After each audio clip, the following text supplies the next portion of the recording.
Hi dears, 2024 July 30 ഒരു ദുരന്ത ഭൂമിയായി മാറിയ സ്ഥലമാണ് കേട്ടോ ഈ കാണുന്നത്. വയനാട് ജില്ലയിലെ മുണ്ടക്കൽ ചൂരമല എന്ന് പറയുന്ന സ്ഥലം. ഇവിടെ നിന്ന് നോക്കുമ്പോൾ ഒരു നെഞ്ചിടിപ്പോടുകൂടും ഭീതിയോടുകൂടി അല്ലാണ്ട് ഈ സ്ഥലത്തെ നോക്കാൻ പറ്റുന്നില്ല കേട്ടോ.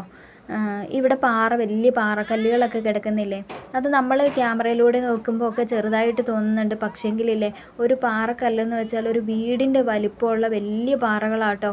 ഇതൊക്കെയാണ് അവിടുന്ന് പൊട്ടി ഒഴുകി വന്നിട്ട് അത്രയും ജനങ്ങളും വീടുകളും എല്ലാം പോയത് കേട്ടോ. ഇത് ആ സ്കൂളെന്ന് പറയുന്നത്. ഇപ്പോൾ ഇവിടെ ചെറിയ അരുവിയാണ്. ഈ അരുവിയാണ് ഇത്ര വലിയ തോതിൽ ഇങ്ങ് വന്നത് കേട്ടോ. ഇവിടെ ഒരു ശിവക്ഷേത്രം ഉണ്ടായിരുന്നു. ഇപ്പോൾ ക്ഷേത്രമൊന്നുമില്ല, വെറും പ്ലെയിനായിട്ട് കിടക്കുക. ഇതിനിടയിൽ ഒരുപാട് പേരെ കിട്ടാനുണ്ട് എന്ന് പറയുന്നുണ്ട്. പക്ഷേങ്കിൽ ഇപ്പോൾ തെരച്ചിലോ കാര്യങ്ങളോ അതൊന്നുമില്ല കേട്ടോ. പിന്നെ ഇവിടെ 5 മാസത്തിന് ശേഷം പുനരധിവാസ പദ്ധതിക്ക് മന്ത്രിസഭയിൽ അംഗീകാരം കൊടുത്തിട്ടുണ്ട്. 30ഓളം തീരുമാനങ്ങളൊക്കെ എടുത്തിട്ടുണ്ട് എന്ന് പറയുന്നുണ്ട്. അതൊക്കെ നമുക്ക് വഴിയെ അറിയാൻ പറ്റും കേട്ടോ. ഇവിടെ വരെ നമുക്ക് ഈ ചൂരൽമല ഈ പാലം വരെ നമുക്ക് വരാനുള്ള പെർമിഷൻ ഉള്ളൂ കേട്ടോ. ഇത് സൈന്യം നിർമ്മിച്ച ബെയിലി പാലം കേട്ടോ, സമാന്തര പാലം. 25 ടൺ വരെ ഇതിൽ ഭാരം കയറ്റി പോകാം കേട്ടോ. ഇതിൻ്റെ അപ്പുറത്തേക്ക് പ്രവേശനം ഇല്ല മുണ്ടക്കയിലേക്ക്. അവിടെയും കൂടെ വേഗം പ്രവേശനമൊക്കെ ആകട്ടെ എന്ന് നമുക്ക് പ്രാർത്ഥിക്കാം അല്ലേ. എല്ലാം പഴയതുപോലെ.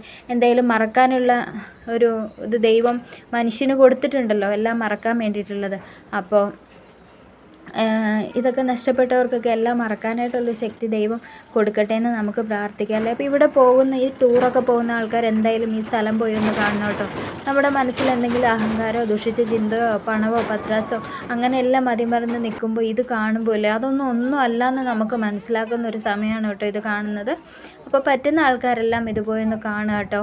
ഇത്രയും ഭീകരമായ അവസ്ഥയിൽ ഇത് എവിടുന്ന് ഇത് പൊട്ടി ഒഴുകി വന്നേന്ന് പോലും നമുക്ക് കാണാൻ പറ്റില്ല. ഇവിടെ നിന്നാൽ ഒരുപാട് ടൂറിസ്റ്റുകളൊക്കെ വരുന്നുണ്ട് കേട്ടോ. അപ്പോൾ എല്ലാവരും പോയി കാണുക, സപ്പോർട്ട് ചെയ്യുക. ഓക്കെ, ടാറ്റ.